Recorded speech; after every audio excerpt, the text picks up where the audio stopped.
এই যে এতিম এবং মিসকিন বিধবা সহ অন্যান্যদের সহযোগিতার যে ফান্ড আপনাদের, এই ফান্ডটা আলাদা আরেকটা সওয়াবের দাবিদার। সেটা হলো রাসূল সাল্লাল্লাহু আলাইহি ওয়াসাল্লাম বলছেন এক হাদিসে যে জিজ্ঞাসা করা হলো যে সবচেয়ে আল্লাহর কাছে প্রিয় মানুষ কি, আইয়ুন নাসি আহাব্বু ইলাল্লাহ। রাসূল সাল্লাল্লাহু আলাইহি ওয়াসাল্লাম জবাব দিলেন, আহাব্বুন নাসি ইলাল্লাহি আনফাহুম লিন-নাস। যে ব্যক্তি মানুষের সবচেয়ে বেশি উপকার করে, কল্যাণকারী উপকার করে, সে হলো আল্লাহর কাছে সবচেয়ে বেশি প্রিয়। তাহাজ্জুদ গুজার না, তাহাজ্জুদ গুজার না, আল্লাহর কাছে বেশি প্রিয় তাহাজ্জুদ গুজার, সারা রাত তাহাজ্জুদ পড়ে, সারাদিন রোজা রাখে, সারা রাত তাহাজ্জুদ পড়ে, এই ব্যক্তি না। বরং এই হাদিসের শেষে বলা হয়েছিল যেখানে ইয়াতিম মিসকিনের জন্য যে প্রচেষ্টা করে, তাদের জন্য যে ব্যবস্থা করার কাজে নিয়োজিত থাকে, সাহায্য সহযোগিতায় নিয়োজিত থাকে, তাদেরকে বলা হয়েছিল মুজাহিদ ফি সাবিলিল্লাহ। ওই হাদিসের শেষ অংশে আছে আউ কাল্লাযী ইয়াসুমুন নাহারা ওয়া ইয়াকুমুল লাইল।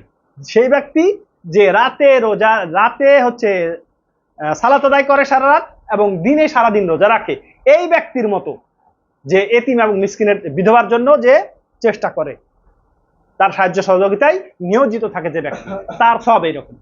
সুবহানাল্লাহ। যে সাহায্য সহযোগিতার ব্যাপারে রাসূল সাল্লাল্লাহু আলাইহি ওয়াসাল্লামের আরো অনেক হাদিস আছে, একটি হাদিস বলে শেষ করব আমি। সেটা হলো যে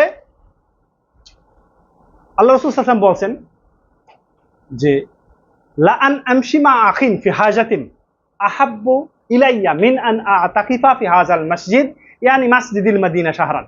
রাসূল সাল্লাল্লাহু আলাইহি ওয়াসাল্লাম বলছেন যে কোন ভাইয়ের প্রয়োজনে, তার উপকারার্থে, তার প্রয়োজনে তার সাথে একটু হেঁটে যাওয়া, তার উপকার করে ফেলা না। আবারও বলছি, উপকার টাকা দিয়ে করে ফেললেন, প্রয়োজন টাকা দিয়ে উপকার করলেন তা না। আপনার কাছে টাকা নাই, টাকা জোগাড় করার জন্য 2 ধাপ হাঁটলেন, তার সাহায্য করার জন্য 2 ধাপ হাঁটলেন, এই হাঁটার ফজিলত রাসূল বলছেন যে আমার কাছে মসজিদে নববীতে 1 মাস ইতিকাফ করলে যে সওয়াব হয়, তার চেয়ে বেশি প্রিয় এই কাজটা আমার কাছে। ভাইয়ের প্রয়োজনে একটু হেঁটে যাবেন, অর্থাৎ চেষ্টা করবেন তার প্রয়োজন পূরণ করার জন্য। আপনারা যে কাজটা করছেন, ইয়াতিম মিসকিন দরিদ্র অভাবীদের জন্য যে সাহায্যের ফান্ড, সাহায্য করার চেষ্টা করা, এই চেষ্টা করার কারণে সওয়াব পাবেন। মসজিদে নববীতে ইতিকাফ করলে যে সওয়াব হয়, যেখানে সওয়াব কোনো বর্ণনায় 50,000 গুণ, এক সালাতের বিনিময় অন্য মসজিদের তুলনায় 50,000 গুণ। সেই মসজিদে 1 মাস যদি কেউ ইতিকাফ করে, সেইটা করলে যত সওয়াব, রাসূলের কাছে যত প্রিয়, রাসূল সাল্লাল্লাহু আলাইহি ওয়াসাল্লাম বললেন যে আমার কাছে প্রয়োজন পূরণে তার সাথে হেঁটে যাওয়া বেশি প্রিয়। সুবহানাল্লাহ। আসলে শুধু রাত জেগে ইবাদত করা আর সারাদিন রোজা রাখা ইবাদত না, এটাও ইবাদত নিঃসন্দেহে, তবে এটাই শুধু ইবাদত না। এর চেয়েও বড় ইবাদত হলো কোনো ভাইয়ের, মুসলিম ভাইয়ের প্রয়োজনে সহযোগিতা করার চেষ্টা করা। সুবহানাল্লাহ। আর যদি করে ফেলেন, এখন তো জাস্ট চেষ্টা করলেন, করার জন্য 2 পা হাঁটলেন, তাতে এই ফজিলত। আর যদি করে ফেলেন সাহায্যটা, সহযোগিতার যেমন করছেন আমাদের ইসলামী পাঠাগার এখানে যে সহযোগিতার ব্যবস্থা করেছেন, সিস্টেম করেছেন, এটা যারা করছেন তারা কি ফজিলত পাচ্ছেন? রাসূল সাল্লাল্লাহু আলাইহি ওয়াসাল্লাম বলছেন যে মান মা আখিন ফি হাজাতিন হাত্তা ইয়াকজিহা, যতক্ষণ তার সাথে হেঁটে গেল, তার ভাইয়ের প্রয়োজন পূরণে তার সাথে হেঁটে গেল, এমনকি প্রয়োজনটা পূরণ করে দিল। আগে বললো জাস্ট হেঁটে গেল, আর এখন বললো প্রয়োজন পূরণ করে দিল, তার কি হবে? সাব্বাতাল্লাহু কদামাইহি ইয়াউমা তাজুলুল আকদাম।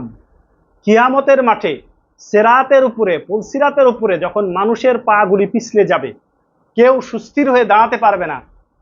আপনারা জানেন এটা অত্যন্ত ধারালো, পিছলা, সূক্ষ্ম হবে, বিভিন্ন বর্ণনায় আসছে বিভিন্ন রকম।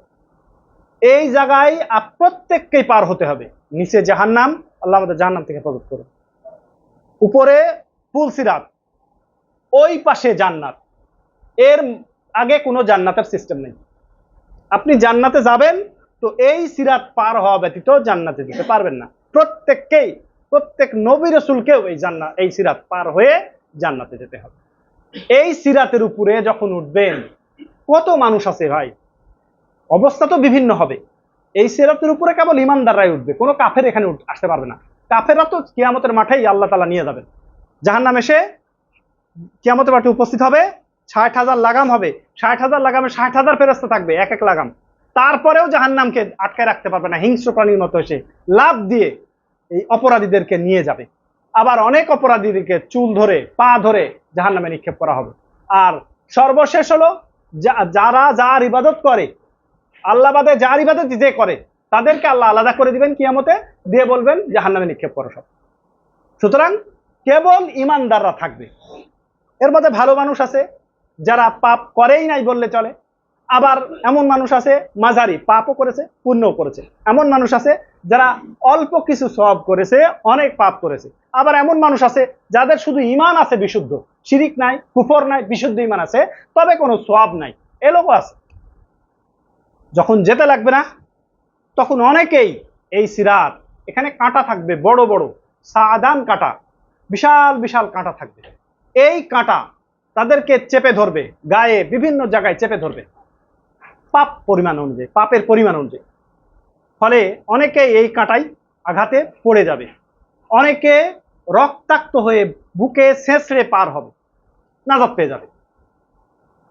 এই দিন আল্লাহ তাআলা আপনার জন্য এই পিছলানোর সুযোগ দিবে না, আপনার পা দুটিকে শক্ত করে দিবে, যেদিন সব পা পিছলে যাবে। সুবহানাল্লাহ। যদি ভাইয়ের প্রয়োজনে কোনো উপকার করেন, করে ফেলেন উপকার, তাহলে আপনার পা দুটি কিয়ামতে আল্লাহ তাআলা দৃঢ় করে দিবেন, যাতে আপনি দৃঢ় পদের সাথে, মানে শক্ত পায়ে হেঁটে যে আপনার সিরাত পার হতে পারেন। আল্লাহ তাআলা আমাদের সেই দলভুক্ত করুন।